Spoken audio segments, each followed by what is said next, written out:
하나님 은혜로 예수를 믿으면 택하신 족속이 되고 또 왕같은 제사장, 이 영적 리더십을 어떤 상황에서도 발휘해가는 리더가 된다.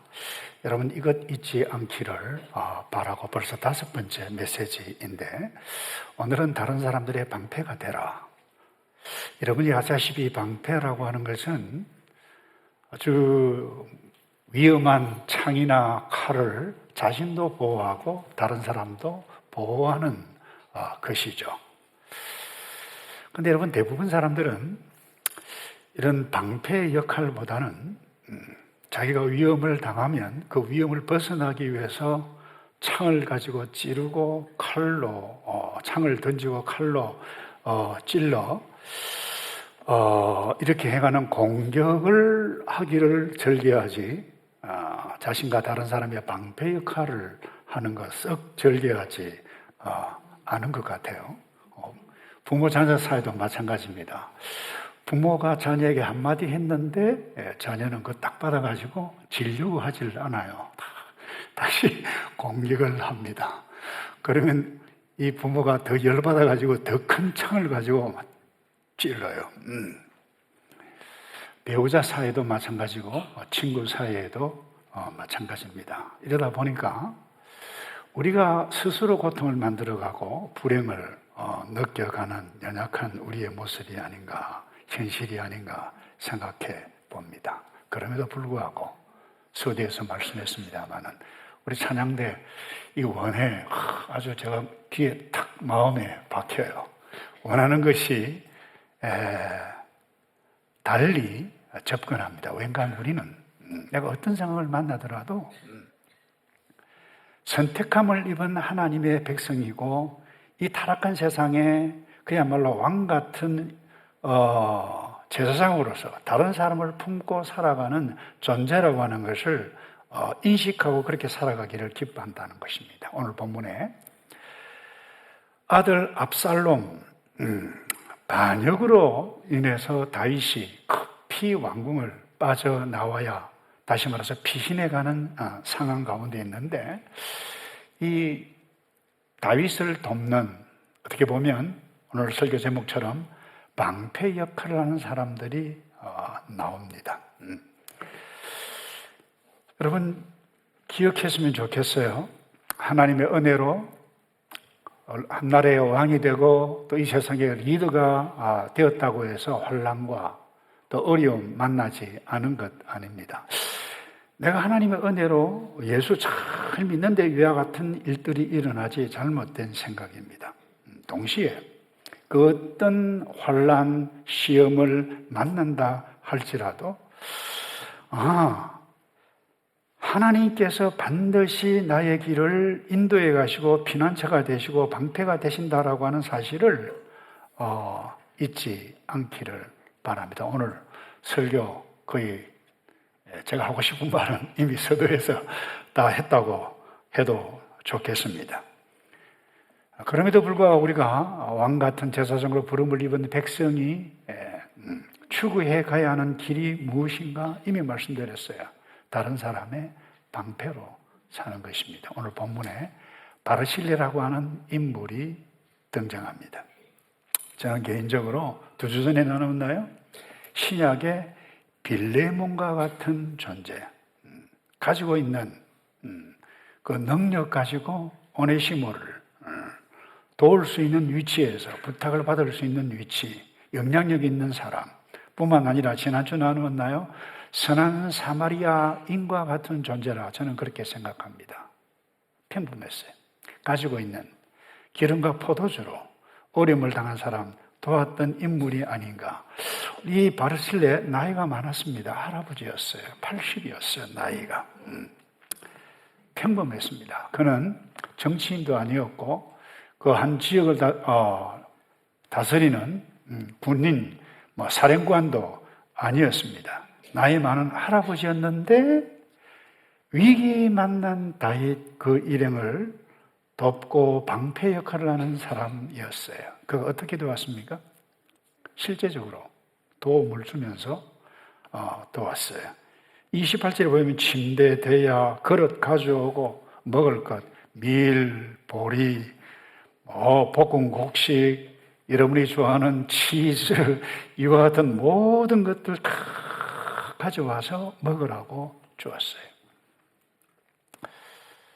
약삭 빠른 잔머리 잘 굴리는 사람이라고 하면 와, 저 왕인데 이 생활 필수품 갖다 주고 협상하고 무역을 좀 할까? 돈 좀 벌까?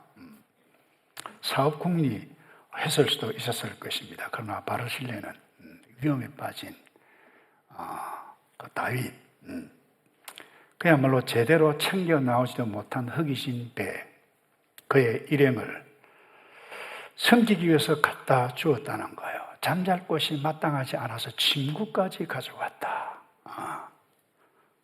실제적으로 도왔어요. 또 하나, 어떻게 해서 이렇게 도왔을까? 자원해서 도왔어요.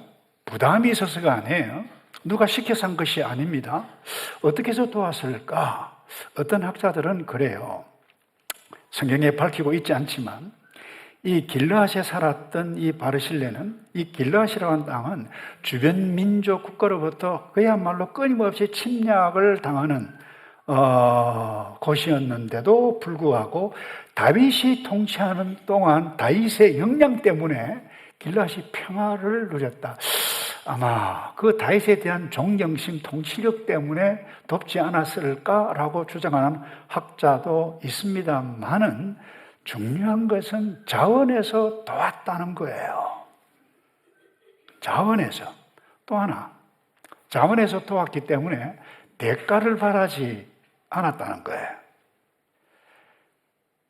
여러분들이 시간을 조금 있으시거나 시간을 내시거나 집에 돌아가셔서 사무엘하 15장부터 쭉 한번 읽어보시면 아시겠는데, 나중에는 압살롬 반역을 정리합니다. 다윗이 다시 이제 왕궁으로 황궁에서 돌아옵니다. 그때 이 나이가 많은 바르실레라고 하는 사람이 또다시 나타나서 돕습니다. 그때 너무나도 고마워서 다윗이 이제 나와 함께 왕궁에 가서 남은 여생 편하게 살자라고 제의를 할 때에 어떻게 말하는지, 여러분 이 사무엘하 오늘 19장에 보면 이렇게 이야기합니다. 바르실레가 왕께 대답했습니다. 제가 살면 얼마나 살겠습니까? 나이가 80입니다. 그냥 저는 우리 조상들의 무덤, 우리 어머니의 무덤을 잘 지키고 이 고향에서 살도록 해주셨으면 좋겠습니다. 거기 보면 제가 이제 남녀가 노래하는 것 소리를 알아들을 수가 있겠습니까? 나이가 많은데. 내가 왕과 함께 가면 부담 짐밖에 되지 아니하니 저를 그냥 내버려 두시지요. 여러분 대단하지 않습니까? 다시 말해서 대가를 바라지 않았다는 거예요. 그래서 이런 의미에서 바르실레는 전쟁의 소용돌이 속에서 혼란한 상황, 다윗을 도왔을 뿐만 아니라 뭇 사람들에게 방패 역할을 해주는 훌륭한 저와 여러분들이 본받아야 할 모델이 아닌가 저는 그렇게 생각합니다. 다윗이 권력을 잃었어요. 왕권을 잃었다는 거예요. 그런데 정치적 계산이나 그 어떤 무엇으로 가지고 접근하지 않았다는 거예요. 여러분 이 땅에 살아가는 동안 숱한 어려움들을 저와 여러분은 만나지 않습니까? 지난주 오클랜드에 목회하시는 목회자 부부 수양회를 하면서 여러 목사님들을 만나 대화를 나누는 가운데 적지 않은 분들이 어렵게 버텨가며 목회를 한다는 사정을 듣고 제가 마음이 짠하고 이제 나이가 들어서 그런지 눈물도 날려오고 그러더라고요. 그러면서도 그분들이 한결같이 말하는 것이 그럼에도 불구하고 곁에서 위로해가고 격려해가는 귀한 분들 때문에 버티고 있다, 이런 표현을 했어요. 여러분 우리가 이 땅에 살면서 목회 현장이든 직장 현장이든 목장 현장이든 가정이든 여러분 무심코 던지는 말 한마디가 왕부담으로 때로는 그것이 상처로 나타날 수가 있습니다. 그것 때문에 힘들어하는 사람들이 적지 않아요. 여러분, 그때 자기가 심은 대로 거두는 거지 이러면 참 분위기 썰렁하죠. 예.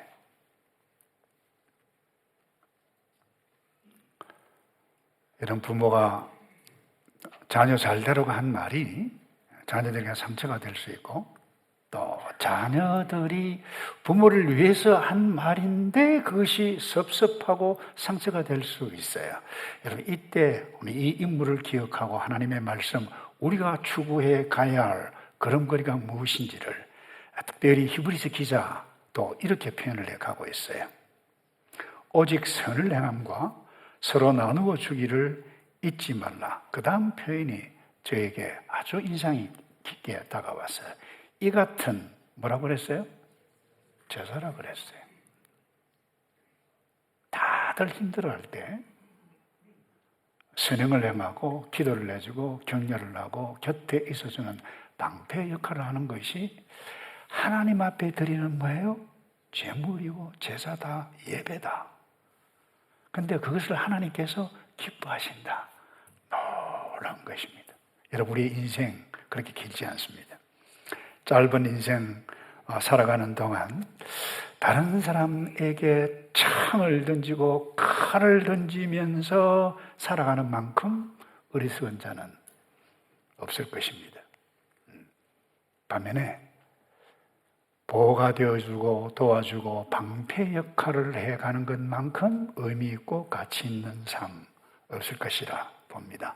우리는 왕 같은 제사장으로 부름을 입었다고 계속해서 지금 5주 계속해서 말씀을 나누고 합니다. 어떤 상황을 만날지라도 사람을 가슴에 품고 하나님 앞에 나가는 자가 제사장이에요. 보호해주는 것, 쉬운 이야기가 아니에요. 바로 신뢰의 뒤를 쫓아가야 할 것입니다. 다른 사람의 방패가 되는 그건 또 하나의 길은 오늘 이 다윗을 통해서, 오늘 이 다윗과 그 주변의 사람들을 사건을 통해서 우리에게 깨달을 수 있는 교훈이 바로 이것입니다.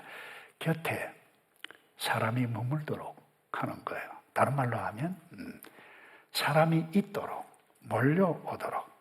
27절을 다시 볼까요? 새 사람이 등장하죠. 다윗이 마하나임에 있을 때에, 급히 피해서 마하나임이라고 하는 곳에 있을 때에 군수물자 그야말로 힘들게 버티고 있을 그때에 누가 나왔느냐? 암몬 사람들의 성인, 이 라빠성에 사는 나하스의 아들, 이 나하스는 암몬 사람이지만 다윗과 친구, 어려울 때 서로 도왔던, 그래서 평화를 유지했던 인물 가운데 한 사람인데 그 아들이 뭐예요? 소비라는 거예요. 소비가 찾아왔고, 이 로데발에서 암미엘의 아들 마길, 이 마길이 찾아왔다. 그리고 바르실레가 찾아왔다. 그런데 한 사람, 본문에는 등장하지 않지만은 함께 빠져나오지는 않았지만 후세라고 하는 인물이 있습니다. 전력합니다. 예루살렘의 궁에 남았습니다. 남은 이유가 이것입니다. 빠져나갈 수는 없었지만 압살롬의 반역의 무리들의 동태를 파악하고 그를 도왔던 사람들이었어요. 그리고 결국 다윗에게 도움을 주었던 사람이었어요. 그러니까 다윗의 곁에는 누가 있었다고요? 사람들이 있었어요. 사울의 미움을 받아서 젊은 시절에 도망자 율이 방황하는 상황 가운데서도 원통한 사람들이 막 몰려와서 다윗 때문에 뭐예요? 힘을 얻고 나중에 다윗 리더십을 발휘했던 사람들이었어요. 그러니까 다윗의 주변에 사람들이 있었던 이유는 무엇입니까? 딱 한 가지입니다. 평소에 그들을 잘 대했기 때문에. 평소에 그들을 잘 대했기 때문입니다. 특별히 이 로데발 사람, 이 마길, 요나단의 아들 이 무비보셋이 도망가다가 다리를 절었습니다. 너무 딱해서 도왔던 사람, 거처를 정복해 주었던 사람인데 그 마길이 다윗은 나이가 많아요. 말년이에요, 지금. 도우러 왔다. 왜 도왔을까? 어떤 학자들은 그래요.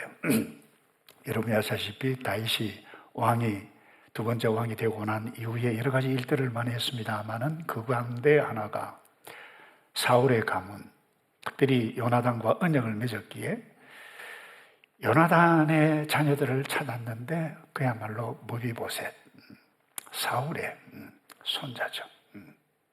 그 어려움을 당하고 있을 때 마길이 거처를 정하고 도왔는데 다윗이 그 무비보셋을 불러서 왕궁에 데려와서 아들처럼 대하는 것 보고 와, 다윗 대단하다. 돈이 크다. 인격적이다. 그 존경심 때문에 도왔다. 이렇게 말을 하는 학자도 있다는 거예요. 그러니까 다윗에게 주변에 사람이 있었던 것은 평소에 다윗이 사람들을 잘 돕고 그가 방패 역할을 했기 때문이 아니었는가? 우리는 자연스럽게 이렇게 생각해 볼 수 있습니다. 객관적으로 다윗은 지금 왕권을 잃을 위기, 엄밀히 이야기하면 왕권을 잃었다고 볼 수 있습니다. 실각했어요. 힘이 없습니다. 나이 많아요. 이런 상황에서 그의 곁에 사람들이 몰려왔다. 이게 중요합니다. 힘 있고 권력이 있을 때 사람들이 막 찾아옵니다. 친구들 많이 나타나기도 합니다. 그러나 힘과 권력이 없을 때 그와 함께하는 사람들, 이 세상에서는 그렇게 많지 않을 수가 있어요. 그러나 진정한 친구들은 힘들고 나이 많고 어렵고 위기를 만날 그때에 찾아오는 사람들이 진정한 친구인데, 왕 같은 제사장으로 살아가야 할 성도들이 어떤 사람이어야 하는가? 바로 이와 같은 사람들이라고 하는 거예요. 결코 주변에 어떤 사람들 갑자기 무너지고 어려움을 당하고 힘든 환난을 당할 때, 죄송해요, 이런 표현을 해서 까불 때 알아봤다. 내가 그럴 줄 알았다. 그렇게 하지 않기를 바랍니다. 그 어떤 상황에서도 우리는 연약한 존재이기 때문에, 예배 전에 찬송을 했습니다만 우리는 연약해요. 도움이 필요한 자들이에요. 그래서 어떤 상황에서도 내가 무엇을 심느냐, 이게 어떤 마음을 가지느냐 중요해. 그래서 갈라디아 교회 성도들을 향해서 사도 바울이 의미 있는 말을 함께 나누었어요. 갈라디아 6장 7절에 이런 말씀이에요. 자기를 속이지 말라. 하나님은 결코 업신 여김을 당하지 않으십니다. 사람이 무엇을 심든지 그대로 거둘 것입니다. 자기 육체를 위해 심는 사람은 육체로부터 썩어질 것을 거두고, 성령을 위해 심는 사람은 성령으로부터 영생을 거둘 것입니다.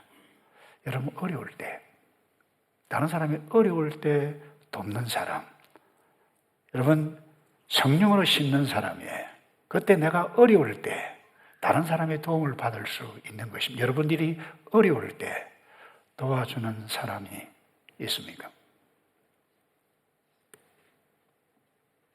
어쩌면 내가 인생을 하나님의 백성으로 온전히 살았다, 그렇지 못했다, 그 시금석은 내가 어려울 때에, 힘들 때에 주변에 사람이 있는가 없는가 이렇게 생각하는 것이 하나의 기준일 수도 있습니다. 내가 바른 삶을 살고 있는 증거 가운데 하나는 내 주위에 사람이 있다는 사실입니다. 이 말은 내 주위에 사람이 있게 하는 것이 다른 사람의 귀한 방패 역할을 나도 보호하고 너도 보호하고 우리도 보호해가는 그와 같은 사람이라는 거예요. 마지막으로요, 중요한 부분인데 한번 따라서 할까요? 하나님의 도움을 입는 자로 여러분, 사람의 도움을 입는 것, 다른 사람의 방패로부터 들어가서 도움을 입는 것 필요해요. 그런데 궁극적으로 하나님의 백성들, 아니 내가 왕 같은 제사장으로 살아가는 자는 하나님의 도우심을 반드시 입으며 살아간다. 그렇게 가야 한다라고 하는 것을 오늘 이 다윗을 통해서도, 이 사건을 통해서도 깨달아 볼 수 있어요. 여러분, 압살롬 세 번째 아들입니다. 반역이었습니다. 아들이 아버지 목에 칼을 그야말로 들이대는 것, 엄청난 위기입니다. 그런데 사실 이보다 더 큰 위기, 노벨이라고 하는 다윗의 곁에 있었던 전략가였습니다. 이 아히도벨, 대단한 사람입니다. 어서 가면 성경에 그렇게 표현되어 있어요. 아히도벨이 전략을 말할 때 꼭 하나님께서 하시는 것 같았다. 거의 실패가 없다는 거예요. 그런데 압살롬이 반역했을 때에 이 아히도벨이 반역을 합니다. 압살롬 곁에 붙습니다. 다시 말해서 다윗에게는 가장 위험은 다른 사람이 아니라 아히도벨의 반역이었어요. 그의 계략은 거의 다 성공적이었어요. 그때 말이죠, 이 아히도벨이 다윗이 도피하고 왕궁을 빠져나가고 압살롬이 전략가들 두 사람을 불러서 어떻게 하면 그야말로 빨리 끝낼 수 있겠는가. 이 아히도벨이 나에게 12,000명만 주십시오. 당장 가서 다윗을 한 방에 끝낼 수 있습니다.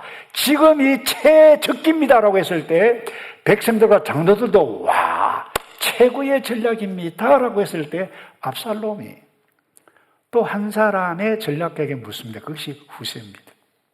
후세는 다윗의 친구였죠. 다윗의 충족이었어요. 예루살렘의 궁에 남아있지 않습니다. 그때 뭐라고 하는가 하면, 알다시피 다윗 나이 많았지만 보통 사람이 아닙니다. 다윗과 함께 있던 장수들 우습게 보면 큰일 납니다. 우리가 수적으로 엄청나니까 평지에 유인해서 전쟁을 벌이는 것이 좋을 줄 알아요 했는데, 여러분, 아히도벨의 전략을 선택하지 않고 이 압살롬이 후세의 전략을 선택하게 되었습니다. 이 사건을 두고 성경이 뭐라고 기록하고 있는가 하면 이렇게 기록해 가고 있어요. 사무엘하 17장 14절입니다. 압살롬과 모든 이스라엘 사람들이 말했습니다. 아렉 사람 후세의 계획이 아히도벨의 것보다 낫습니다. 실제로 낫지 않습니다. 아히도벨의 전략, 그야말로 한 방이면 다윗이 끝내버릴 수 있었습니다. 기습 공격입니다. 전열을 가다듬을 틈새 없이 공격하자는 것이었어요. 그런데 후세의 전략이 낫다고 백성들과 장로들이 쌍수들과 환영을 냈다. 이해가 됩니까? 그 다음에 성경이 뭐라고 기록한 줄 아세요? 이렇게 된 것은 여호와께서 압살롬에게 재앙을 주시려고. 이해가 됩니까? 압살롬에게 여호와께서 재앙을 주시려고 아히도벨의 좋은 계획을 좌절시켰기 때문이다. 여러분, 누가 다윗의 방패가 되었고 누가 다윗을 구했습니까? 하나님이. 바르실레 방패가 되었기도 했습니다만은 여호와 하나님만이 다윗의 방패가 되었다라고 하는 사실을 오늘 본문에서 사무엘하 17장 14절에서 보여주고 있는 것입니다. 여러분 기억하시기 바랍니다. 이 땅에 사는 동안 아무리 뛰어난 사업가, 전략가, 인간적인 지략, 모략도 하나님의 섭리, 하나님의 뜻 앞에서는 무력해질 수 있다는 사실입니다. 여러분 똑똑하십니까? 죄송해요. 얼마나 똑똑하십니까?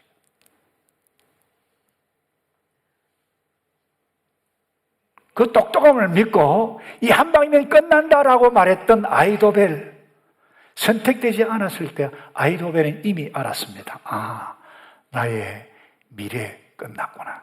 그리고는 예루살렘 한 5km 지역 되는 집에서 살았어요. 그냥 내려가서 집에서 무엇한 줄 아세요?